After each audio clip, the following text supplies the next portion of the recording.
இன்றைய தியானத்துக்கு ஆதாரமான வசனம் கலாத்தியர் 6வது அதிகாரம் 2வது வசனம்.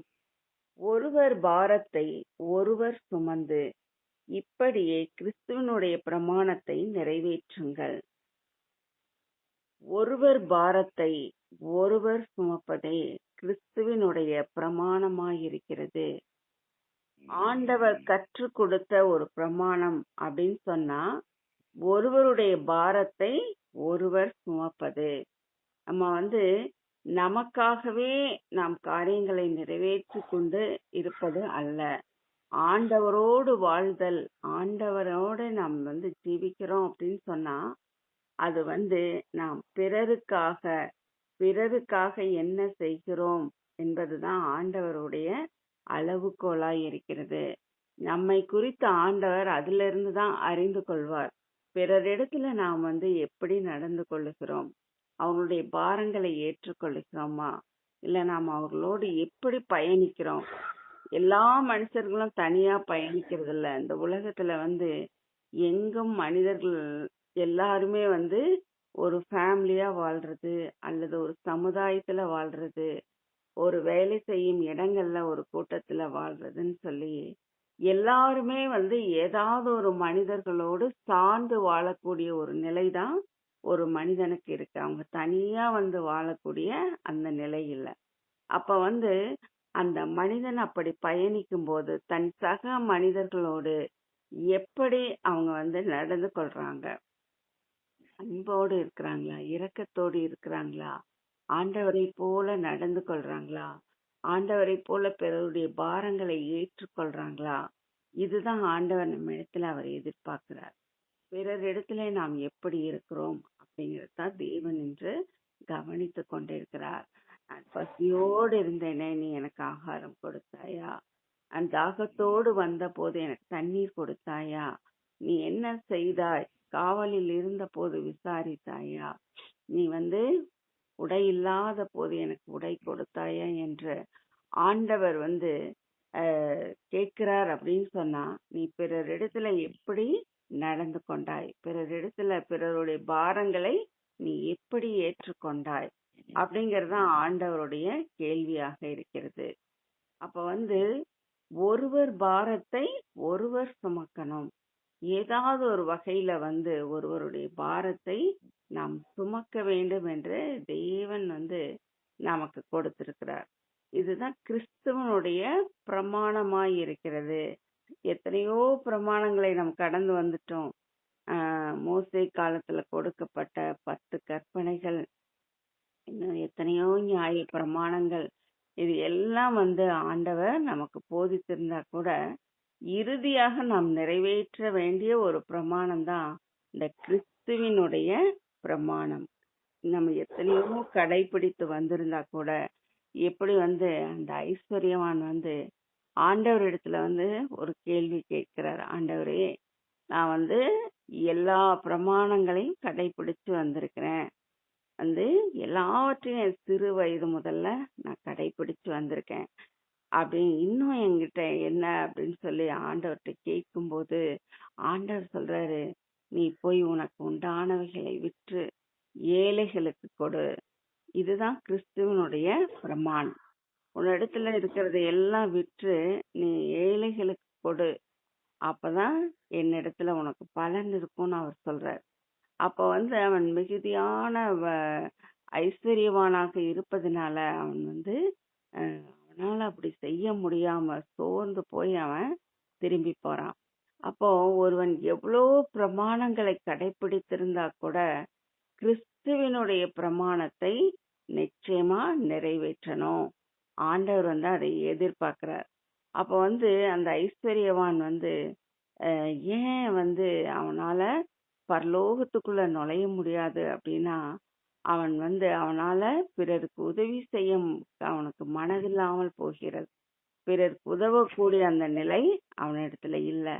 ஆண்டவரே சொன்னா கூட அவன் மனது இல்லாம அவன் சோர்ந்து போகிறான். அந்த அளவுக்கு அந்த உலகத்தின் மேல ஒரு பற்று இருக்கிறதுனால அவங்க செய்ய முடியாத ஒரு காரியமாக இருக்கிறது. அப்ப அது என்ன செய்யுது, பரலோகத்துக்கு போக தடையாக ஒரு கல்லாக நிற்கிறது. அப்ப வந்து ஆண்டவர் இன்றைக்கு ஜனங்களிடத்துல எதிர்பார்ப்பது என்ன அப்படின்னா, நாம் நம்மோடு பயணிப்பவர்களோடு நாம் எப்படி இருக்கிறோம்? அது யாரா கூட இருக்கலாம். அவங்கள்ட்ட நம்ம எப்படி இருக்கிறோம் அப்படிங்கறத தேவன் அவங்களுடைய பாரத்தை நம்ம என்ன ஏற்றிருக்கிறோம் அப்படிங்கிறது கேள்வி. ஆண்டவர் நீங்க ஒருவரில் ஒருவர் அன்பாய் இருக்க வேண்டும் என்பதே அவருடைய முக்கியமான ஒரு காரியமாயிருக்கிறது. ஆண்டவர் சொல்றார், நீங்கள் ஒருவரில் ஒருவர் அன்பாய் இருக்க வேண்டும். அன்பு அன்புங்கிறது வந்து இப்போ உலகத்துல எங்கேயும் பார்க்க முடியாத ஒன்றாக இருக்கிறது. அன்புங்கிற ஒரு விஷயம் வந்து அநேகர் இடத்துல இப்ப வந்து இல்லாமல் இருக்கிறது. அன்புங்கிற விஷயமே வந்து மறைந்து போனதா இருக்கிறது. அன்பு காட்டுனா உங்களை ஏமாளி அப்படின்னு சொல்ற அளவுக்கு இந்த உலகத்துல வந்து அன்புக்கு இடமில்லாமல் இருக்குது. அப்ப வந்து அந்த அளவுக்கு தள்ளப்பட்ட ஒன்றாக அன்பு இப்போது காணப்படுகிறது. ஏன்னா காலம் கடைசி ஆயிடுச்சு. அநேகருடைய அன்பும் தணிந்து போகும் என்று சொல்லும் காலத்திற்கு நம்ம வந்துட்டோம். அந்த அளவுக்கு எங்குமே அன்பு இல்லாமல் இருக்கிறது. ஆனா ஆண்டவர் சொல்றாரு, நீங்கள் ஒருவரில் ஒருவர் அன்பாய் இருக்க வேண்டும் என்பதே அப்படின்னு சொல்றாரு. அப்ப நம்ம ஒருவரில் ஒருவர் அன்பாய் இருக்கணும். அப்பதான் நம்ம வந்து ஒரு பாரத்தை ஒருவர் வந்து சுமக்க முடியும். அப்ப நம்ம சுமக்கணும் அப்படின்னு சொன்னா ஏதோ ஒரு காரியம் அல்ல. அது வந்து நம் மனதால அந்த பாரங்களை ஏற்றுக்கொண்டு ஒருவருக்காக ஒருவரை உதவியினாலே தாங்குவது, ஒருவருடைய பாரத்தை நாம் ஏற்றுக்கொள்வது அப்படிங்கிறது வந்து சாதாரண காரியம் அல்ல. மோசே பாத்தீங்கன்னா அந்த காலத்திலேயே அவர் வந்து மோசே வந்து பிறருடைய பாரங்களை சுமப்பதற்காகவே ஏற்படுத்தப்பட்டவர் தான் மோசே.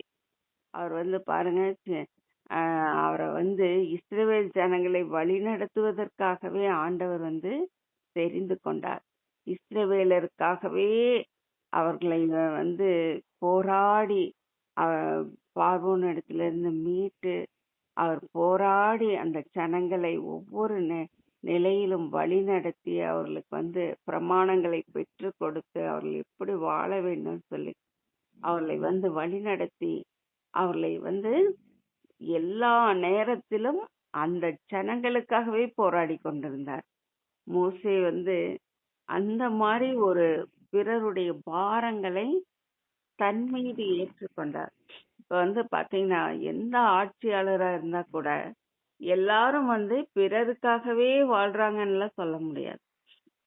எல்லாரும் ஏதோ நன்மை செய்த மாதிரி இருக்கும். ஆனா பின்னாடி வந்து பாத்தீங்கன்னா அதுல அவங்களுக்கு ஒரு பெரிய நன்மை இருக்கிற மாதிரி இருக்கும். அந்த மாதிரி ஒரு எய்ம் பண்ணி தான் எல்லாருமே வந்து இப்போ உலகத்துல இருக்கிறாங்க. அவங்க ஒரு காரியம் செஞ்சாங்கன்னா அதுல ஏதாவது ஒரு நன்மை அவங்களுக்கு இருக்கும். அந்த மாதிரிதான் வந்து இப்ப உலகத்துல நம்ம பாக்குறோம். ஏதாவது ஒண்ணு வந்து நம்ம கிட்ட நல்லா பேசினாங்கன்னா கூட அதுல வந்து ஏதாவது ஒண்ணு பின்னாடி இருக்கும். அது நமக்கு புரியாது. இந்த மாதிரி எல்லாம் தான் உலகத்துல ஏமாற்றுகிற ஒரு காரியங்கள் இருக்கிறது. வந்து நீங்க ஒண்ணு வாங்குனீங்கன்னா இன்னொன்னு இலவசம் அப்படிம்பாங்க. ஒண்ணு வாங்கினா 3 இலவசம் அப்படிம்பாங்க.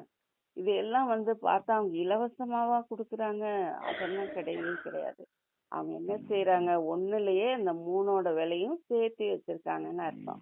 அப்ப இது ஒண்ணு தனியா கொடுத்தீங்கன்னா அப்படின்னு கேட்டோம்னா அதுக்கு ஒரு ரேட் சொல்லுவாங்க. அப்படின்னா வந்து அப்ப 3க்கு சேர்ந்து ஒரு ரேட் வச்சுட்டு ஒண்ணு வாங்கினா 3 இலவசம்னு சொல்றாங்க. எல்லாம் விக்கிற முறைதான் மாறுதே ஒழிய ஆனா விலையெல்லாம் சமம்தான்.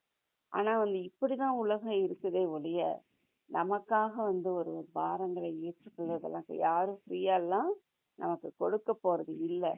ஆனா வந்து இந்த உலகம் வந்து பிறருடைய பாரங்களை ஏற்றுக்கொள்வது போல மாயமாக காண்பிக்கும்.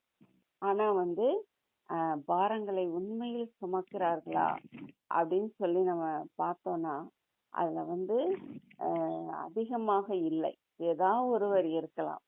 அப்ப வந்து ஏழைகளுக்காக இன்னும் வந்து பாடுபடுறவங்க நிறைய பேர் இருக்கிறாங்க. அனாதை ஜனங்களுக்காக ஒரு ஆர்ப்பனைக்கு வச்சுட்டு அவங்களுக்காக உணவுக்காகவும் உடைக்காகவும் அங்கங்க அலைஞ்சு பாடுபட்டு அவங்கள காப்பாற்றி கொண்டு இருக்கிறவங்க எல்லாம் இருக்கிறாங்க. ஆனா அதையவே இன்னும் ஆர்பனேஜ் மாதிரி சில காரியங்களை வைத்துக்கொண்டு நிறைய டொனேஷன் பெற்று அந்த மக்களுக்கு கொடுக்காமல் ஏமாற்றி கொண்டு அப்படி வாழ்றவங்களும் இருக்கிறாங்க. அப்ப பிறருடைய பாரங்களை தம்மீது ஏற்றுக்கொள்றவங்க அப்படிங்கறத மோசே ஒரு மிகப்பெரிய ஒரு எடுத்துக்காட்டா இருக்கிறார்.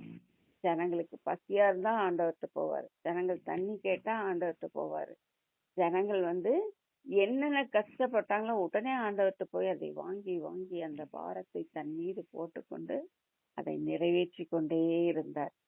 அதே மாதிரிதான் மதர் தெரசாவும் கூட. அன்னை தெரசா பாத்தீங்கன்னா ஒரு ஆர்பனேஜ் வச்சுட்டு, அதுவும் இல்லாம நோயாளிகள், தள்ளப்பட்ட நோயாளிகள், அதாவது குஷ்ட ரோகிகளை எல்லாம் அவங்க தனியா ஒரு இடத்துல வைத்திருந்து அவர்களை பராமரித்து அன்போடு கவனித்து ஆண்டவருடைய அன்பை வெளிப்படுத்துறதுன்னா உண்மையிலேயே அவங்கதான் அதுக்கு எடுத்துக்காட்டு. அந்த அளவுக்கு அவங்க ஒரு அசிங்கப்படாம அவங்கள அன்போடு அரவணைச்சு அந்த காயங்களை கழுவி மருந்து போட்டு கட்டு போட்டு அவங்கள அவங்க உணவுக்காக எத்தனையோ பேர் இடத்துல போய் கேட்டு அந்த காரியங்களை எல்லாம் அவங்க அன்போடு கவனிச்சாங்க. பிறர் இடத்துல போய் ஒரு காரியத்தை கேட்கறது அப்படிங்கறத வச்சுக்கீங்களேன், அது ரொம்ப கஷ்டமான விஷயம். நம்ம எவ்வளவோ கொடுத்துடலாம் டக்கு டக்குன்னு. ஆனா ₹1 பிறர் இடத்துல போய் கேட்டு பார்த்தோம்னா அதான் தெரியும் அவங்களுடைய முகம் என்ன அப்படின்னு சொல்லிட்டு. அப்ப அந்த மாதிரி ஒரு சூழ்நிலையில மதர் தெரசா எத்தனையோ பேர்த்த போய் அந்த ஏழை ஜனங்களுக்காக, அந்த பாடுபடும் நோயாளிகளுக்காக போய் கையேந்தி நிற்பாங்களாம். நிறைய பேர் அவங்கள கேவலமா அடிச்சிருக்காங்க, கேவலமா துப்பி இருக்கிறாங்க. ஆனா கூட துப்புனது எனக்கு அப்படின்னு சொல்லிட்டு அதை கீழே போட்டு என் பிள்ளைங்களுக்கு வேற கொடுங்கன்னு சொல்லுவாங்களாம். அந்த மாதிரி தன்னை இறங்கி அவங்க கிட்ட தன்னை தாழ்த்தி பிறர் இடத்துல பெற்று கொண்டு அந்த ஜனங்களை அவங்க ஆதரித்தாங்க, பார்த்து கொண்டாங்க. அதெல்லாம் தேவனுடைய பார்வையில எவ்வளவு மேன்மையானதாக இருந்திருக்கும். தன்னுடைய வாழ்க்கையை அர்ப்பணித்து அவங்க முழுமையாக தேவனிடத்துல அன்பு காண்பித்ததை தேவன் கவனித்திருந்திருப்பார். முழு வாழ்க்கையுமே அதுக்காகவே அர்ப்பணித்து அவங்க இறுதி வரைக்கும் அதுக்காகவே வாழ்ந்தாங்க. அது மாதிரி ஒரு உயரிய வாழ்க்கையை நம்ம பார்க்கவே முடியாது. தேவனுடைய அன்பு அவருடைய பிரமாணத்தை நிறைவேற்றினதை நம்ம முழுமையா நிறைவேற்றினதை நம்ம அவங்க கிட்ட பார்க்க முடிந்தது. அந்த போல ஆண்டவர் நம்ம ஆண்டவருடைய அன்பை பிறருக்கு எப்படி காண்பிக்கிறோம். நம்ம ஒரு சின்ன கஷ்டம் நம்ம என்ன செய்யறோம், பிறருக்கு கோபத்தை காண்பிக்கிறோம். நம்ம பிறர் இடத்துல கோபத்தை காண்பிச்சுட்டா அப்புறம் ஆண்டவருடைய அன்பு எப்படி வெளிப்படும்? அப்ப நம்ம எல்லா சூழ்நிலையிலும் பிறருடைய பாரங்களை ஏற்றுக்கொண்டு அவரிடத்துல நாம் பெற்றுக்கொண்ட அன்பை பிரதிபலிக்கணும் தான் ஆண்டவர் விரும்புகிறார். பிறருடைய பாரங்களை நாம் எப்படி ஏற்றுக்கொள்ளுகிறவர்களாக இருக்கிறோம் பாருங்க. ஆண்டவர் சிலுவையில அடிக்கப்பட அவரை பிடித்து கொண்டு சென்ற போது பேதுரு பின்னாடியே போறாரு. ஆனா பேதுரு என்ன நடக்குமோன்னு பாக்குறதுக்கு தான் போறாரு. ஆனா அங்க இருக்கிறவங்க கேட்ட உடனே அவருக்கு மனம் எங்க நம்மையும் இது போல பிடிச்சிருவாங்களோன்னு பயந்து அவரை எனக்கு தெரியவே தெரியாது அப்படின்னு சொல்லி பதில் சொல்றாரு. அப்போ எனக்கு தெரியவே தெரியாது, இவரை யாருன்னே தெரியாதுன்னு சொல்லி சபித்து சத்தியம் பண்றாரு. அப்படி ஒரு காரியம் நடந்துருச்சு. இப்ப பேதுரு என்ன செய்யறாரு, அடுத்தது ஆண்டவரை பார்த்ததும் மனம் கசந்து வெளியில போய் நின்று அழுறார். மனம் கசந்து அழுகிறார். அப்ப ஆண்டவருடைய உள்ளம், அவர் என்னதான் அடிக்கப்பட்டு நொறுக்கப்பட்ட சூழ்நிலையில அவர் இருந்தா கூட பேதுருவை பார்க்கும்போது அன்போடு பார்க்கிறார். நீ ஏன் இப்படி எல்லாம் செய்தேங்கிற ஒரு காரியம் இல்லாம அவர் அன்போடு அவரை பார்த்தவுடன் அவருடைய இதயத்தின் வேதனைகள் மாறுது. அவருடைய கவலை கண்ணீர் மாறுது. பேதுருவை அந்த பார்வை ஆற்றுகிறது. அவர் ஆண்டவர் அந்த பார்வையிலேயே அவரை மன்னித்து விடுவதை அவர் அறிந்து கொள்கிறார். அப்ப ஆண்டவர் எவ்வளவு ஒரு இரக்கமுள்ள தெய்வம். தன்னுடைய கடைசி சூழ்நிலையில் எல்லாரையும் இரக்கமாகவே பார்த்ததை நம்மால உணர்ந்து கொள்ள முடிகிறது. பேதுருவை இரக்கத்தோடு பார்த்து அவர் மன்னித்தார். அதனாலதான் அவருக்கு மறுவாழ்வு கிடைத்தது. அவர் சொன்னதின் வார்த்தையின்படி அவர் சபித்து சத்தியமானதையெல்லாம் பார்த்தா, அவர் பயத்துல இதையெல்லாம் செய்யறாரு. இப்போ ஒரு குழந்தைங்க ஏதாவது ஒரு காரியத்துல தன்னோட தாயையும் தகப்பனையும் அடிக்குதுன்னா அவங்க பேசாம இருப்பாங்க. அது அவங்களுக்கு வலிக்கவே வலிக்காது. ஏன் அப்படின்னா, அது குழந்தை விளையாட்டுக்கு செய்யுது அல்லது குழந்தை ஏதோ ஒரு காரியத்துல செய்யுது அப்படின்னு சொல்லிட்டு அவங்க அதை ரசிப்பாங்களே ஒழிய அவங்க ஒரு பெருசா எடுத்துக்க மாட்டாங்க. அது மாதிரி ஆண்டவர் பேதுரு சபித்து சத்தியம் பண்ணும்போது கூட இது என் பிள்ளை அல்லவான்னு சொல்லி ஆண்டவர் மன்னித்து, உமக்காக ஜீவனையும் விடுவேன் என்று சொன்ன என் மகன் அல்லவா என்று சொல்லி மன்னிக்கிறத நம்ம பார்க்கிறோம். அவருடைய பாரத்தை அவர் ஏற்றுக்கொண்டதை பார்க்கிறோம். இன்னும் சிலுவையில போன பிறகு கூட அங்க பக்கத்துல இருக்கிற கல்வன் ஆண்டவரை குறித்து ஒருவன் கடினமாய் பேசுகிறான். ஒருவன் ஆண்டவரே உமது அடியானை உமது ராஜ்யத்தில் வரும்போது என்னை நினைத்தருளும் சொல்லிட்டேன்றான். அப்ப ஆண்டவர் உடனடியாக அவனை நினைத்தருளி அவனுக்கு மனம் இறங்கி தன்னுடைய அன்பை காட்டுறார். அந்த இடத்துல அவனுடைய பாவ பாரத்தை அவரே ஏற்றுக்கொண்டார். அப்போ அந்த உலகத்தின் பாவத்தை முழுவதும் அவர் மேல் சுமத்தப்படும் போதும் அவர் அதை ஏற்றுக்கொண்டார். அந்த பாரத்தையும் நான் சுமக்கிறேன் என்று ஆண்டவர் ஏற்றுக்கொண்டாரு. அதே போல பக்கத்துல இருக்க அந்த கல்வனுக்கு உடனடியாக ரட்சிப்பை கொடுத்து அவனுடைய பாரத்தை அவர் ஏற்றுக்கொண்டாரு. அது போல ஆண்டவர் ஒருவருடைய பாரத்தை ஒருவர் சுமக்க வேண்டும் என்று ஆண்டவர் நம்மையும் உற்சாகப்படுத்துறார். நீங்க போய் உலகமெங்கும் சகல ஜாதிகளையும் சீஷராக்குங்கள், பிதா குமாரன் பரிசுத்த ஆவியினாலே ஞானஸ்நானம் கொடுங்கள் அப்படின்னு சொல்லி ஆண்டவர் பிறருக்காகவே அபிஷேகம் பண்ணுகிறார். மக்களை தன்னுடைய பிள்ளைகளை யாருக்காக அபிஷேகம் பண்ணுகிறார்னா, பிறருடைய பாரங்களை சுமப்பதற்காகவே அபிஷேகம் பண்ணுகிறார். அதுதான் அவருடைய பிரமாணமாய் இருக்கிறது. அப்ப ஆண்டவர் சொன்னபடி நம்ம வாழ்ந்தோம்னா, அவர் கேட்கிற அந்த பரலோக ராஜ்யத்துக்குள்ள அவர் போகும்போது அவர் கேட்கிற கேள்வியும் அதுவாகத்தான் இருக்கு. நீ பிறருக்காக என்ன செய்தாய்?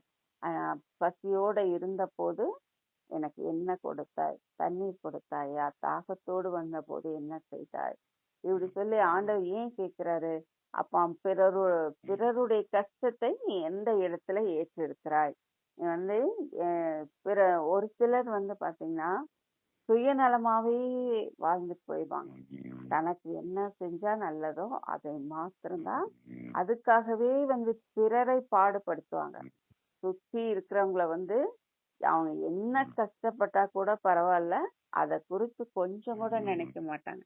அவங்க எப்படி வேணா கஷ்டப்படட்டும் அப்படின்னு சொல்லி பிறருடைய பாடுகளையோ துன்பத்தையோ கொஞ்சமும் நினைக்காம சுயநலமாவே இருப்பாங்க. அவங்க மட்டும் அப்படி இருந்தா போதும் அப்படின்னு சொல்லிட்டு அதுக்காக சுத்தி இருக்கிறவங்கள கோவப்படுத்துவாங்க, சுத்தி இருக்கிறவங்கள பாடுபடுத்துவாங்க. எல்லாம் சுயநலத்துக்காகவே எல்லாமே நடந்துரும். அப்ப அப்படி இருக்கிறது கிறிஸ்தவ வாழ்க்கையே கிடையாது.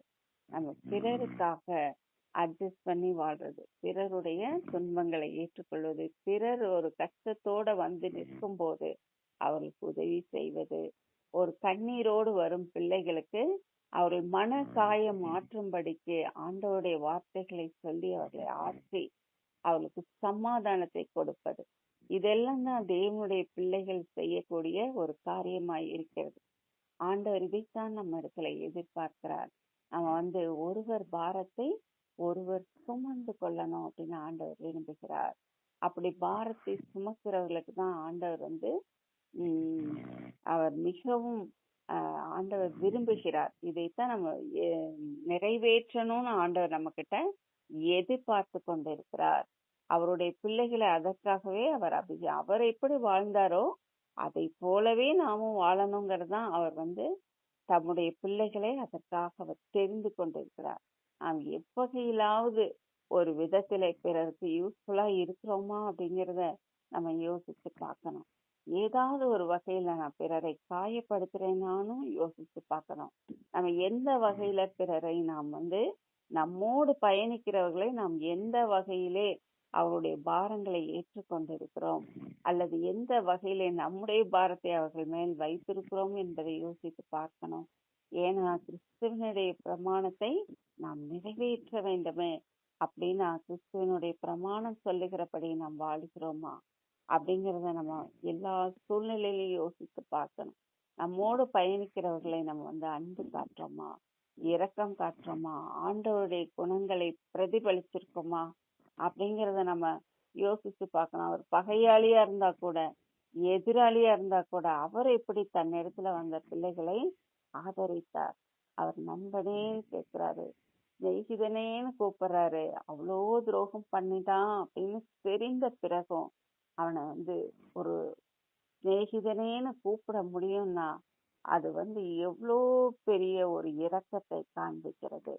அந்த ஆண்டவரின் அன்பு நமக்குள்ள வருமானா நாமளும் எதிராளிகிட்ட எப்படி நடந்துக்குவோம், அவர்களை எப்படி அவர் மன காயங்களை உண்டாக்கினவர்களா இருந்தாலும் எதிராளிகளா இருந்தாலும் நமக்கு எதிராக காரியங்களை செய்கிறவர்களா இருந்தாலும் நாம் அவர்களிடத்துல காண்பிக்க வேண்டியது அன்பு மட்டுமே என்று ஆண்டவரின் அன்பு சொல்லுகிறது அல்லவா. அப்படின்னா நாம் ஒருவரில் ஒருவர் அன்பா இருக்க வேண்டியது எவ்வளவு அவசியமா இருக்கிறது. ஒருவர் பாரத்தை ஒருவர் சுமப்ப வேண்டியது எவ்வளவு அவசியமா இருக்கிறது. ஆண்டவர் இதைத்தான் நமக்கு கற்றுக் கொடுத்திருக்கிறார். தன்னுடைய சொந்த வாழ்க்கையை கற்றுக் கொடுத்தார். இன்னும் அநேக பரிசுத்தவான்கள் இதற்கு எடுத்துக்காட்டா இருக்கிறாங்க. அவர்கள் எல்லாம் பார்த்து நாம் கற்றுக்கொள்ளணும். நம்மோடு பயணிக்கிறவர்களோடு நாம் எப்படி வாழ்றோங்கிறது தான் ஆண்டவருடைய அளவுகோலா இருக்கிறது. இதைத்தான் அவர் நம்ம கிட்ட கணக்கு கேட்பார். நான் இவ்வளோ தாளந்து உங்ககிட்ட கொடுத்தனே, நீ என்ன பண்ண அப்படின்னு ஆண்டவர் கேட்கிறார்ல. அப்போ அந்த தாளந்தெல்லாம் என்ன அப்படின்னு பாத்தீங்கன்னா நம்மோடு பயணிக்கிறவர்களுக்கு அவர் உதவுவதற்கு கொடுக்கும் வாய்ப்பு. அந்த வாய்ப்புகளை நாம் தவற விடாம, அந்த பாரங்களை ஏற்றுக்கொள்ள நாம் தவற விடாம, பிறரை துச்சமாய் மதிக்காம, அவர்களை அற்பமாய் எண்ணாம, அவர்களும் பரலோகத்துக்கு வரணும், அவருடைய பாடுகளும் கஷ்டமாய் இருக்கும், தன்னுடைய கஷ்டத்தை போல உணர்ந்து அவர்களுக்கு உதவி செய்யும் போது பாத்தீங்கன்னா ஆண்டவருடைய அன்பு அங்கே நிலை கொண்டிருக்கும். தேவன் இதைத்தான் நமக்கு நீங்கள் என்னிடத்தில் அன்பாய் இருக்கிறது போல பிறனிடத்தில் அன்பாய் இருங்கள்னு அந்த 2 கற்பனையில ஆண்டவர் சொல்லி இருக்கிறார். முழு இதயத்தோடு, முழு ஆத்மாவோடு, முழு பலத்தோடு தேவனிடத்தில் அன்பாய் இருங்கள். இதற்கு ஒப்பான கற்பனை என்னன்னா, நீ உன்னை நேசிப்பது போல பிறனையும் அன்பு செய். இதுதான் 2வது கற்பனை. அப்படின்னா அது முதலாவது கற்பனைக்கு ஒப்பாய் இருக்கிறது என்று ஆண்டவர் சொல்லியிருக்கார். ஆண்டவரிடத்துல அன்பு கூறுறேன்னு சொல்றீல்ல, அப்படின்னா நீ கண்ட சகோதரனிடத்துல அன்பு கூறாம நீ என்ன நேசிக்கிறேன்னு நீ எப்படி சொல்ல முடியும்? இதுதான் அந்த கற்பனை. அப்போ நீ கண் கண்ட மக்கள் இடத்துல, உன்னோடு பயணிக்கிற ஒரு இடத்துல ஆண்டவருடைய அன்பை நீங்க காண்பிக்கும் போதுதான் நீங்க தேவனுடைய பிள்ளைகளா இருப்பீங்க. ஆண்டவருடைய அன்பை வெளிப்படுத்தணும், அவருடைய பாரங்களை ஏற்றுக்கொள்ளணும், அவளுக்காக ஏதாவது ஒரு வகையில நீங்கள் அவளுக்கு நன்மை செய்கிறவர்களாக நீங்க காணப்படணும். இதைத்தான் ஆண்டவர் நம்ம இடத்துல இன்று எதிர்பார்க்கிறார். கர்த்தர் தாமே இந்த வார்த்தைகளை ஆசீர்வதிப்பார்.